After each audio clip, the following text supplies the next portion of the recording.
तो हैं ये फंक्शन की टाइप्स। तो अब आपके पास प्रोग्राम के अंदर कई ऐसे सिनेरियोज आते हैं, कई ऐसे केसेस आएंगे जहाँ पे आपको ये वाली टाइप यूज़ करनी पड़ेगी, ठीक है। कई ऐसे केसेस आएंगे जहाँ पे ये वाली टाइप यूज़ करनी पड़ेगी, कई ऐसे होंगे जहाँ पे ये टाइप यूज़ करनी पड़ेगी, और कई ऐसे होंगे जहाँ पे ये टाइप्स यूज़ करनी पड़ेगी। तो सिनेरियो प्रॉब्लम नेचर के ऊपर डिपेंड कर रहा होता है कि आपकी प्रॉब्लम की नेचर क्या है। तो ये 4 तरह के डिफरेंट टाइप ऑफ फंक्शंस हैं। एक विदाउट रिटर्न विदाउट आर्ग्यू, एक है विदाउट रिटर्न विद आर्ग्यू, एक होता है विद रिटर्न विदाउट आर्ग्यू, एक होता है विद रिटर्न विद आर्ग्यू, ठीक है। तो आपकी रिक्वायरमेंट के मुताबिक जो आपने यूज़ करना हो आप उसके अंदर इसको यूटिलाइज कर सकते हैं। ओके जी, तो आगे बढ़ते हैं। ये प्रोग्राम मैंने करवा के दिखा दिया। अब यहाँ पे कुछ इंपॉर्टेंट बातें आपके लिए मैं शेयर करूँगा। So there are some other kind of functions which are used to test some condition. आप ये ना सोचें कि आपके पास टेस्टिंग वाले फंक्शन नहीं आते, तो डेफिनेटली ऐसे भी फंक्शन होते हैं जिनके 2 रिटर्न्स हो सकती हैं, लेकिन उसके अंदर कंडीशन इन्वॉल्व हो गई, वो दोनों में से किसी एक को रिटर्न करेगा, या तो कंडीशन के ट्रू होने की सूरत में या कंडीशन के फॉल्स होने की सूरत में वो रिटर्न करेगा। सो सच फंक्शंस रिटर्न ट्रू और फॉल्स। अब इसी तरह आपके पास चूंकि डाटा टाइप बूलियन टाइप भी होती है, तो आप एक बूलियन फंक्शन भी बना सकते हैं जो ट्रू फॉल्स के ऊपर वर्कआउट करती है। तो लूप के अंदर जहाँ पे आपको कंडीशन ट्रू फॉल्स की रिक्वायर्ड होती है, तो वहाँ पे आप बूलियन कैटेगरी भी फंक्शन यूज़ कर सकते हैं लूप के अंदर। तो देखिए, बात है कि आपके पास एक प्रॉपर्टी है, एक फंक्शन है, एक कॉन्सेप्ट है, उसकी फर्दर आगे एक्सटेंशंस हैं।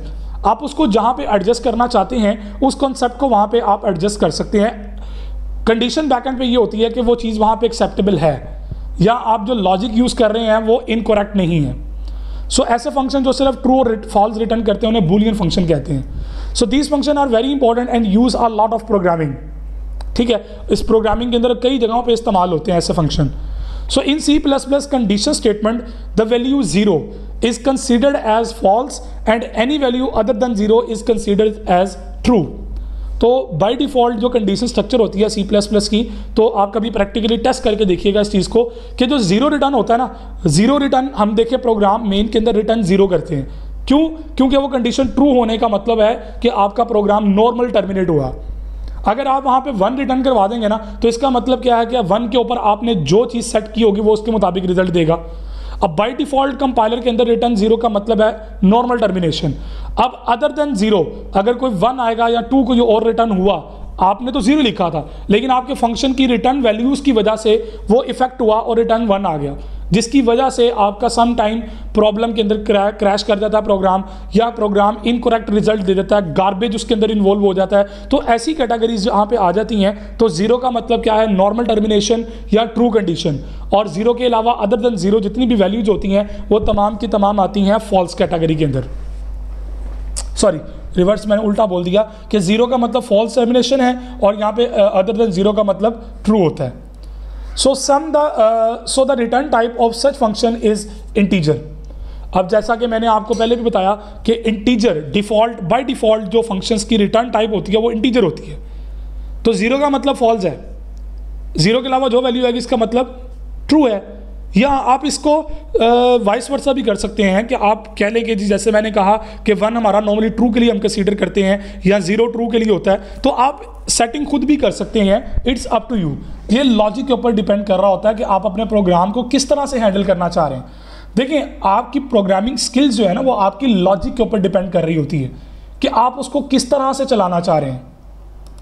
We usually return 1 when we want the function to return true and true return 0 when we want to function return 0। अब यहाँ पे 2 चीज़ें आ गई। अब यहाँ पे आपके पास ट्रू आपने रिटर्न करवाना है, तो हम रिटर्न 1 करवाते हैं जब फंक्शन ने रिटर्न ट्रू करना हो, और 0 के लिए फंक्शन फॉल्स पे चला जाता है। या आपने इसके अलावा भी कोई कंडीशन सेट करनी है तो आप वो भी कर सकते हैं। तो वो इंटीजर के लिए आप ये डील कर सकते हैं। Here is a sample program to elaborate this। यहाँ पे एक एग्जाम्पल मैं कोड कर देता हूँ आपकी आसानी के लिए। So write a function which tests that a given number is even or not। It should return true if the number is even, otherwise return false।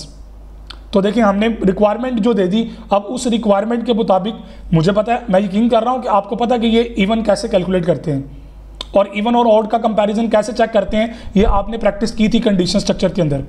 So we already know the method of deciding whether a number is even और not. तो method आपके पास already पता है आपको, ठीक है। अब the name of this function is even. अब हम ये कर लेते हैं कि इस फंक्शन का नाम दे रख देते हैं इज इवन। अब उसके अंदर कंडीशन लगा लें आप, so it return type will be int, और इसकी रिटर्न टाइप रख देते हैं इंटीजर। अब उसके अंदर आप कंडीशन टेस्ट कर लें और 0 और 1 रिटर्न करवा दें आप, तो वो ट्रू फॉल्स को कंसीडर कर लेगा। It will take an int as an assignment. अब वो यहाँ पे एज ए असाइनमेंट ऑपरेटर के तौर पे इंटीजर को कंसीडर करेगा। So the declaration of the function should be as. अब डिक्लेरेशन कैसे होनी है, इंट इज इवन इंट। अब देखिए मैंने यहाँ पे आर्गुमेंट की लिस्ट नहीं दी है, सिर्फ टाइप डिफाइन की है, तो ये मेरे सिग्नेचर हो गए। Okay, we can also use a function in the conditional structure like this. अब आपने कंडीशन के अंदर इज इवन नंबर लगा दिया, आप इसको वाइल पे भी लगा सकते हैं, फॉर पे भी लगा सकते हैं, डू वाइल पे भी लगा सकते हैं। So if the number is even, अगर वो नंबर इवन होगा the function will return non zero value, usually वो 1 ही होती है। And the if statement will be evaluated as true, तो उसके मुताबिक वो आगे वर्किंग करेगा जो भी आपने ट्रू होने की सूरत में रखा होगा। However, if the number is odd, the function will return 0 and the if statement is evaluated as false, तो उस सूरत में ये false कंसीडर करेगा। अब इसका भी प्रोग्राम आपके सामने है, आप लगा सकते हैं। मैं अब यहाँ पे प्रैक्टिस नहीं करवा रहा, आपके लिए छोड़ रहा हूँ कि आप इसको खुद ट्राई करें, देखें इसको कैसे डील करना है। सो अब यहाँ पे मैं कंक्लूड करने लगा हूँ अपने टॉपिक को, फंक्शंस वाले टॉपिक को कंक्लूड करने लगा हूँ। कुछ गाइडलाइंस भी आपके साथ शेयर करूँगा, इन चीज़ों को बड़ा फोकस करना है आप लोगों ने। देखिए किसी भी कॉन्सेप्ट की जो प्रॉपर्टीज़ होती हैं, जो कंक्लूजन और जो उसके गाइडलाइंस होती हैं, वो बड़ी इंपॉर्टेंट होती हैं, जहाँ से आप ये समझ लें कि समराइज होता है पूरा का पूरा टॉपिक आपका। So functions are very good tool for code reusability. Code की रीयूजेबिलिटी के हवाले से आपके जो फंक्शंस हैं वो इंतहाई इंपॉर्टेंट टूल है आपके पास।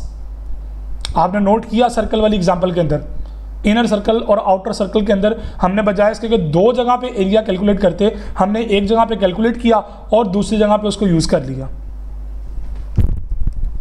We have seen in the above example that area of 2 circles has been calculated without rewriting the code। 2 दफा नहीं लिखा, 1 दफा लिखने से चेक कर लिया। This means that the code has been reused। आप इसका मतलब ये हुआ आपने कोड को रीयूज किया। We can reuse the circle area function to find the area of any circle। अब वो फंक्शन जनरल बन गया आपके पास, आप उसको जहाँ पे किसी भी प्रोग्राम के अंदर यूज़ करना चाहें आप अपनी चॉइस के मुताबिक उसको यूज़ कर सकते हैं। A function performs a specific task. याद रखिएगा फंक्शन की जो प्रॉपर्टी है, बेसिक प्रॉपर्टी है, वो क्या है, वो एक स्पेसिफिक टास्क जो है वो परफॉर्म करता है। Function also provide encapsulation. अब इनकैप्सुलेशन क्या चीज़ होती है, इंफॉर्मेशन हाइडिंग। हम सिर्फ वो चीज़ें यूज़र को दिखाते हैं जो वो देखना चाहता है। जैसे हम एरिया ऑफ सर्कल से सिर्फ रिजल्ट लेके आ रहे हैं, हम नहीं जानते अंदर वर्किंग कैसे हो रही है।